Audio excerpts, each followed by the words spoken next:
Hello, Dr. Ye. We are Group 5. We are going to answer the Hebpurn enterprises question.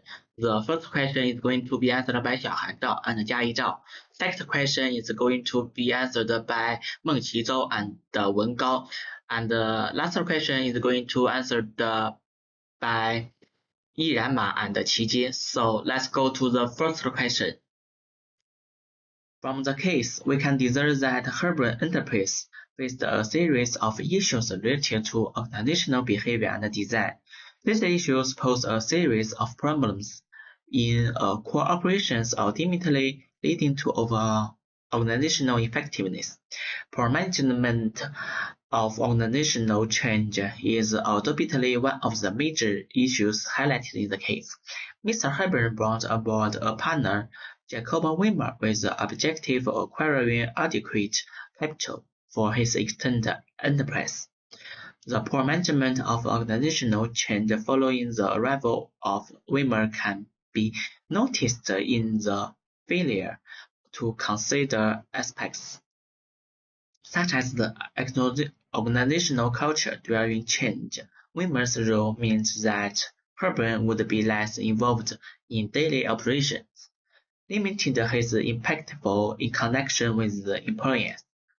The implementation of abrupt change without the consultation of all the parties involved created precedents which had undesirable impacts on trust. Organizational culture survives an important role in shaping employee behavior, particularly during a period of change.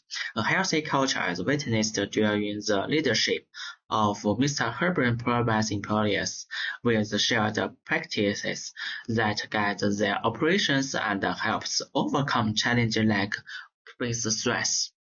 In the context of Hebpurn enterprise, the informal practice of blowing off steam was an example of a norm that allowed the hardworking employees release tension. During the leadership of Mr. Hebpurn, conflicts would be resolved fast without profound undesirable impacts. Following the election of Mr. Hebpurn to a new office, these practices were no longer achievable. Disagreements that would be easily resolved in the past started to go unsettled, contributing to the growing stress in workplace. This highlights the implication of organizational culture is influencing employee behavior in a workplace setting. Failure to effectively control political behavior in an organization has the power to result in continuous conflicts. In Hebpurn, the interests of Weimer caused a toxic political environment that was left unchecked, negatively affecting core process.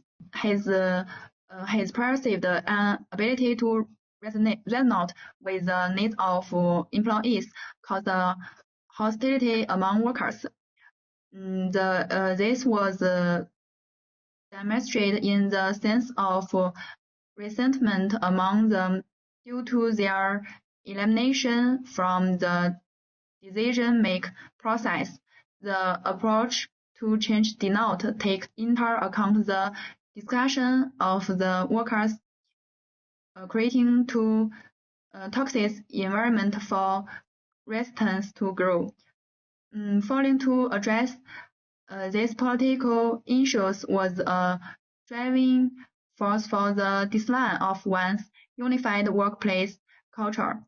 In its place of cultivating a cooperative environment, the unchecked political behavior damaged trust. The problems stated above were interconnected.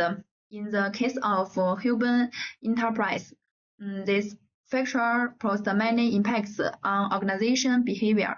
Poorly managed change depicted by Weimer's handling of daily operations led to an unhealthy workplace environment for workers. It also led to a decline of some essential aspects of successful organization culture by removing practices such as blowing of steam, political behavior remaining unchecked with the organization during the leadership of Weimar was the main reason. Workers lost trust in leadership. This issue reduced employee morale, which negatively impact productivity in this organization. The relationship between these problems showcase how organizational behavior is made up of different moving parts that must approach it in coordination. Jia Yizhao and Xiaohan Zhao have completed the first question, and then my groupmate will explain question 2. Building on the key issues discussed by my teammates, I will now examine two organizational behavior theories, Maslow's hierarchy of needs and the organizational cultural model, and explain how they help us understand the challenges at hebpurn enterprises. Maslow's theory explains employee motivation as a progression from basic physiological needs to higher-level needs like belongingness and esteem. At hebpurn enterprises, first, Paul Hebburn addressed higher-level needs through personal engagement and trust, fostering loyalty and motivation. Second, Rod Ramage's efficiency-driven focus overlooked these needs, leading to disengagement and low morale. This demonstrates how failing to meet higher-level needs weakens motivation and organizational cohesion, despite fulfilling basic needs like wages. This model identifies three levels of culture: artifacts, values, and assumptions shaped by leadership. First, under hebpurn, open communication and shared values built a culture of trust and alignment. Second, Ramage's formalized communication and cost-cutting priorities disrupted these values, eroding employee trust and morale. These changes show how surface-level shifts can disrupt deeper cultural assumptions, fracturing the organization. Together, these theories illustrate how neglecting employee motivation and cultural alignment led to hebpurn enterprises' challenges, including higher turnover and reduced morale. Having outlined these two theories, I will now hand over to Zhou Mengqi, who will introduce two additional theories to further analyze the case. The third and fourth parts of this section. First, let's look at Fiedler's contingency leadership theory. The central idea of this theory is that the effectiveness of a leader depends on the match between their leadership style and situational factors. Fiedler believes that leaders should adjust their leadership style according to the needs of the organization and changes in the situation. In our case, Hepburn's leadership style was very effective in the early stages, as the company was small and required more personal attention and motivation, which Hepburn's relationship-oriented leadership style perfectly suited.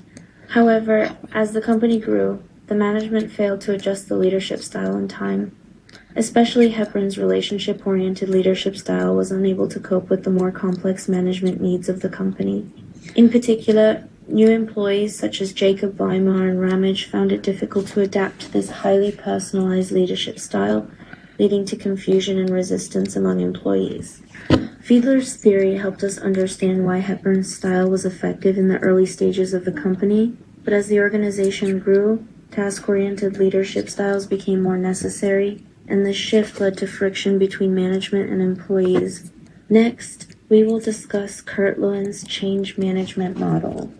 Lewin proposed that successful change management involves three stages: unfreeze, change, and refreeze.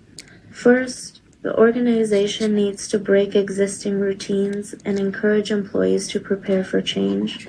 Then, new measures are implemented in a supportive environment. Finally, the new changes need to be solidified and integrated into the organization's culture. In our case, as the company expanded, Ramage introduced new management systems and processes, such as formal communication channels and production planning. However, these changes were top-down and lacked sufficient employee involvement and preparation. Employees did not go through the unfreezing stage, where they did not fully recognize the shortcomings of their current work methods and did not feel the need to participate in the change. This led to resistance from employees, and the implementation of the change encountered serious opposition. Through Lewin's change management model, we can clearly see that Ramage's change failure was because there was no effective unfreezing process and no consideration for employees' emotions and cultural identity. The change became an imposed change from the outside, leading to resistance and rejection by the organization, ultimately preventing the change from succeeding. Let's now have the remaining members of our group introduce the final part. Now it's my turn to analyze the third question. My partner and I are going to analyze two key issues in this case, figure out the reasons and come up with solutions. So I'm in charge of the first key issue. We think the first critical issue is that the morale and the loyalty of the employees are going down. The main reason for this is the arrival of the new leadership team, especially the management style of the new product manager, Ramage. Ramage uses a top-down management way and doesn't consult the employees. At the same time, he brought in inflexible processes and ruined the flexible and personalized working environment that Hebpurn created before.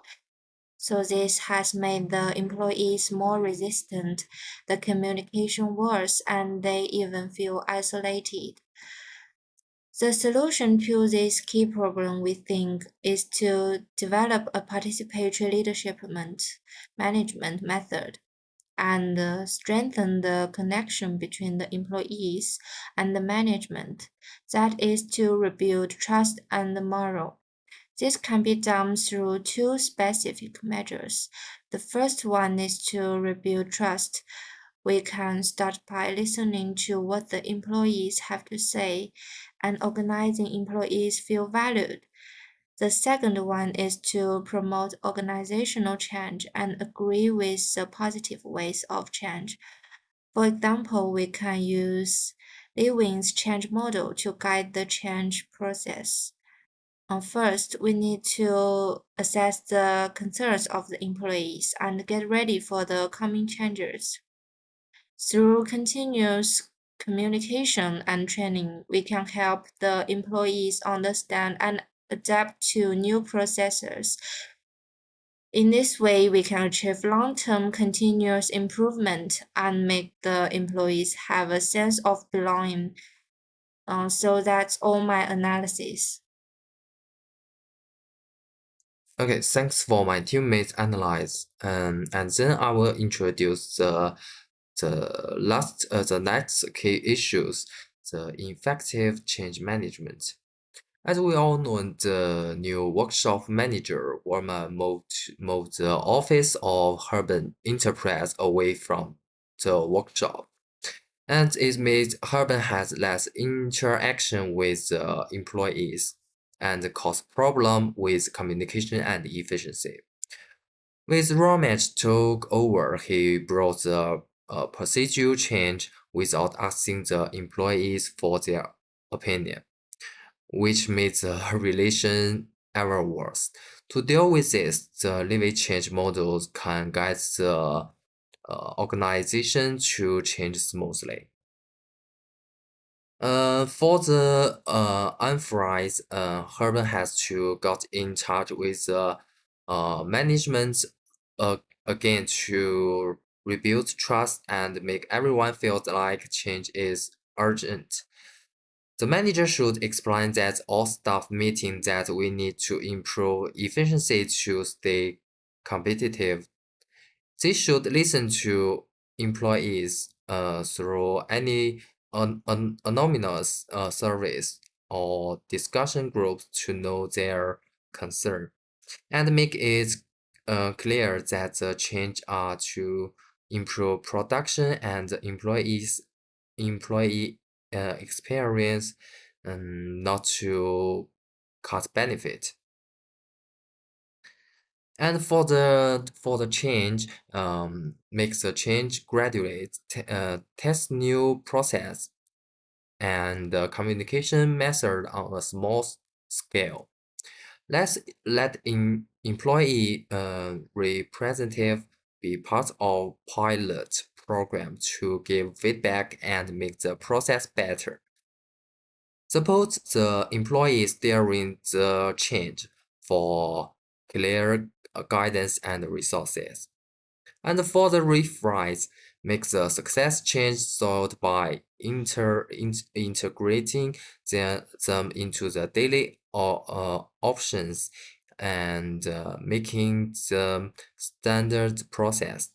Expand the effective pilot program across the whole company and set up a feedback system to keep an eye on efficiency and employee satisfaction. Not just the process if need to make sure of long-term success. This structure will help improve communication, optimize production, and set up sustainable process. It makes sure urban enterprise stay competitive and efficient. Okay, thanks for your attention. That's all, and there's my teammate. That's all. Thank you.